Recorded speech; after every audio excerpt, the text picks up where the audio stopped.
Welcome to Cine Pro, where Most of our movies come alive. We recap the twists, so let's dive. A young man, outcast and ignored by everyone at his school, gains superhuman powers after being bitten by a genetically modified dragonfly. Today, we're recapping the 2008 movie Superhero. Rick is the target of relentless bullying from his classmates and has only one friend, Trey. Every morning, the two meet on the same school bus. But on this particular day, their class from Empire City High is heading to an animal research laboratory for a field trip. On the way there, Rick observes the other students and feels out of place, realizing he doesn't belong to any group. He's simply a member of the school newspaper and harbors a secret crush on Jill Johnson, a girl who barely notices him. Jill, however, is dating Lance Landers, the school's bully. Upon arrival at the laboratory, the class is welcomed by Dr. Strom, the lead researcher, who begins explaining that the animals in the facility are genetically modified and possess unique characteristics. Spotting Jill admiring a bird, Rick seizes the chance to approach her. Nervously, he strikes up a brief conversation and mentions that he's photographing the bird for the school newspaper. Before their interaction can continue, Dr. Strom steps in and reminds the students that they are strictly prohibited from feeding or photographing the animals. Dr. Strom continues his explanation, emphasizing that most of the genetically modified animals in the lab are sensitive to light. Ignoring the warnings, Rick snaps a photo of a bird, causing it to combust instantly. Panicked, Rick tries to extinguish the flames, but his efforts fail as the bird's body is already consumed. In a desperate and clumsy attempt to contain the fire, Rick accidentally kicks the charred remains toward Lance. Furious, Lance charges at Rick, determined to teach him a lesson. Jill steps in, attempting to stop Lance, but her efforts prove futile. Lance is only restrained by the sudden arrival of his uncle, Lou Landers, who happens to be the lab's chief executive. Lou immediately recognizes Rick by his surname and mentions that he knew Rick's parents.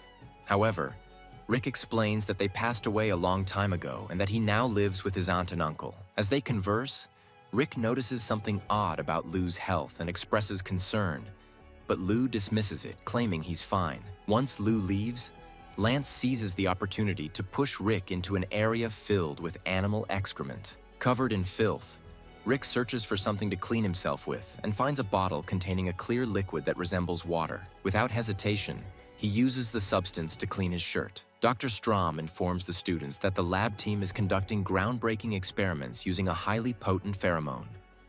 This substance affects the nervous systems of the animals, triggering a strong urge to reproduce. At that moment, Rick realizes the liquid he used to clean himself wasn't water.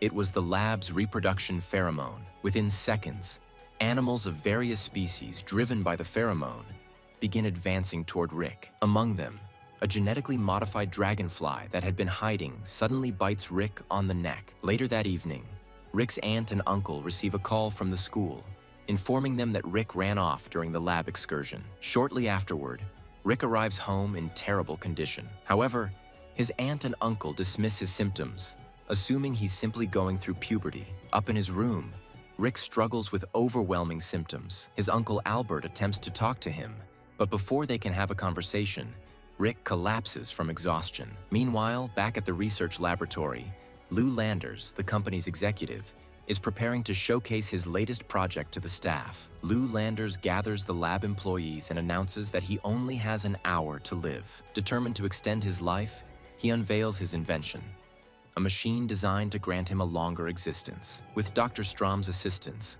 Lou undergoes a painful process using the device to demonstrate its potential.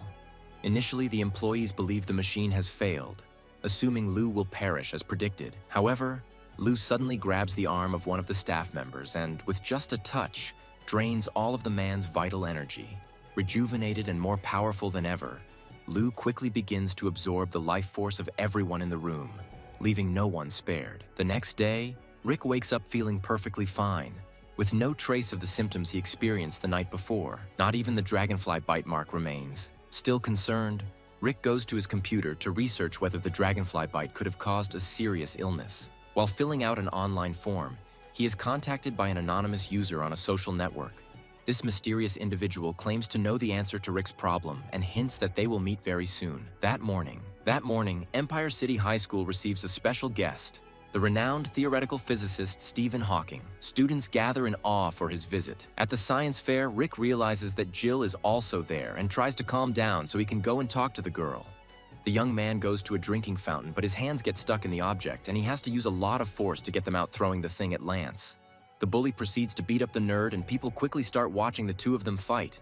Rick manages to dodge all of his opponent's attacks with incredibly quick reflexes. However, Rick ends up losing his focus and takes a supreme beating from the bully. The young man causes a stir at the science fair, and Stephen Hawking ends up being thrown into a glass with several hunter bees. The animals escape, and chaos takes over the school. Later, Rick returns home disappointed. He walks down the street, and at the sight of an empty alley, he tries once again to use his special abilities. He puts his hands on a wall and begins to climb with great ease while discovering some of his new skills. Rick notices a truck speeding uncontrollably, heading straight toward an elderly woman crossing the street. Acting instinctively, he rushes to save her, stopping the truck with his body using incredible strength. The bystanders are amazed, labeling him a new superhero.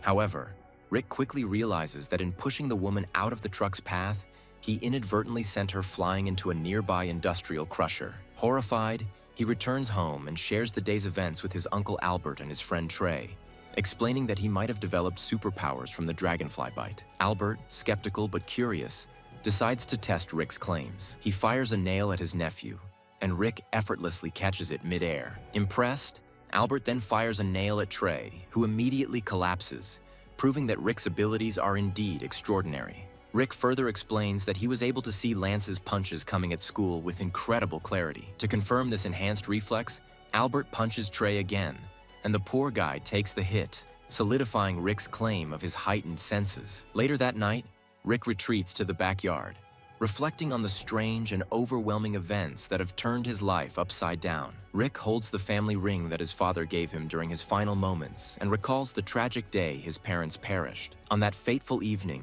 his family had just left a concert and, while passing through an alley, noticed several people in desperate situations. Young Rick expressed his dream to his father, saying he wanted to grow up to help change their lives. On their way home, a thief suddenly approached them, demanding all their valuables. Rick's father tried to fight back, successfully preventing the thief from firing his gun initially.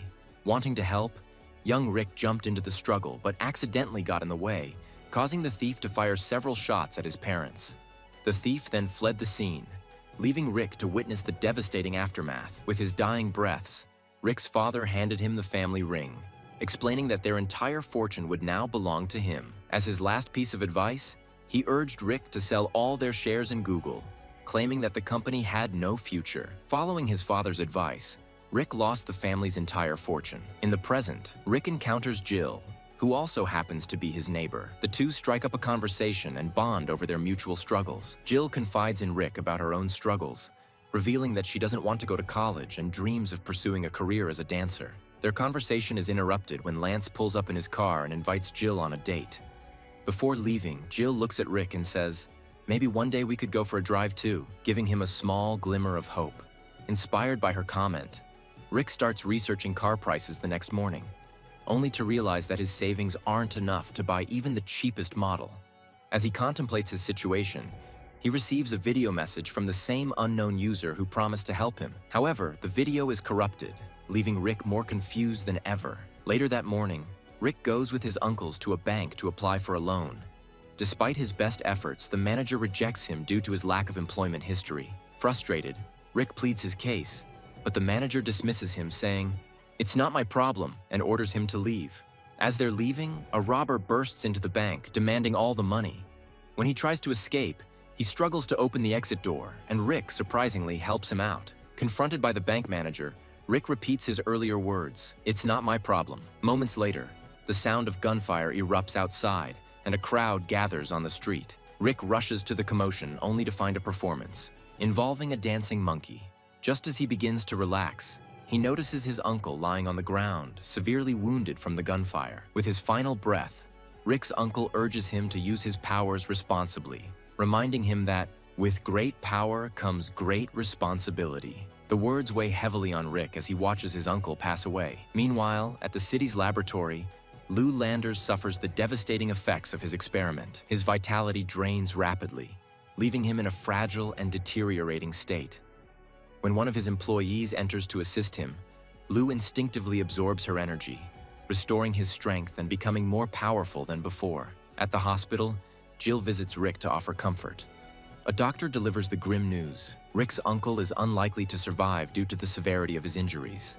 Devastated, Rick leaves the hospital and heads home, overwhelmed by guilt and sadness. On his way, he encounters a mysterious man who introduces himself as Charles Xavier. To Rick's surprise, Xavier reveals that he is the anonymous individual who contacted him earlier. Xavier explains that he has the power to read minds and offers to help Rick become a hero. Xavier takes Rick to his school for mutants, a haven where students with extraordinary abilities are trained. Some have common powers, while other students at Charles Xavier's school possess relatively common powers, like elasticity, while others have bizarre and extreme abilities, such as a boy who can eliminate anyone in front of him with just a sneeze. During the tour, Rick encounters well-known superheroes like Wolverine, Storm, and the Invisible Woman. He also meets Mrs. Xavier, who explains that the first step to becoming a superhero is designing his own costume. Motivated, Rick returns home and spends days locked in his room, working on his suit. When it's finally finished, Trey comes over to check it out and is impressed, until they realize Rick forgot to add vents to the costume, making it impossible for him to see properly. After making the necessary adjustments, Rick feels ready to start his superhero journey. Climbing to the top of a building to observe the city, Rick encounters the Human Torch. They chat about their powers, and the Human Torch offers to demonstrate his ability. With the iconic phrase, "Flame on," his entire body becomes engulfed in fire. However, things quickly take a turn when he starts panicking from the overwhelming heat. Rick tries to help by grabbing a fire extinguisher, but his efforts fail miserably. Despite his good intentions, the situation escalates, leaving both of them in a chaotic mess. Deciding to test the limits of his dragonfly powers, Rick jumps off the building, expecting to fly, but quickly realizes he cannot. As days pass, Empire City begins to notice the heroic deeds of its new vigilante, the Dragonfly. Rick gains recognition for saving people from danger, defeating criminals, and maintaining peace in the city. Meanwhile, at the research lab, Dr. Strom informs Lou Landers of a grim consequence of his newfound power. To survive, Lou must drain at least one life each day, or he will perish. Lou, disturbed yet determined, begins formulating a plan to ensure his survival, promising to put it into action soon. Back in the city, Rick notices the growing popularity of his alter ego, the Dragonfly. While reading the newspaper, he learns they are offering payment for photos of the superhero. Seeing an opportunity to make money, Rick heads to the newspaper office. Upon arriving, he is greeted by a man who appears to be the editor but turns out to be an escaped patient from the mental hospital located in the same building. Moments later, the real editor enters and clarifies the situation, apologizing for the confusion. Rick shows the editor several photos of the Dragonfly, hoping to earn some cash. However, the editor wants photos of the superhero in action. One of the newspaper staff rushes into the editor's office, announcing that the police have surrounded Empire University. Hearing this, Rick wastes no time and heads straight to the scene as Dragonfly. At the university, the police are caught off guard by the appearance of a new villain, Hourglass, whose sinister goal is to drain as much life energy as possible from the people around him. Dragonfly arrives just in time and confronts the villain, landing a powerful punch. This sparks a heated physical battle between the two. However, during the fight, both Dragonfly and Hourglass momentarily find themselves stunned. Regaining his footing, Hourglass uses his titanium blades against Dragonfly. Despite Dragonfly's best efforts to dodge, he is struck multiple times, leaving him injured. The villain taunts the hero, declaring that he won't let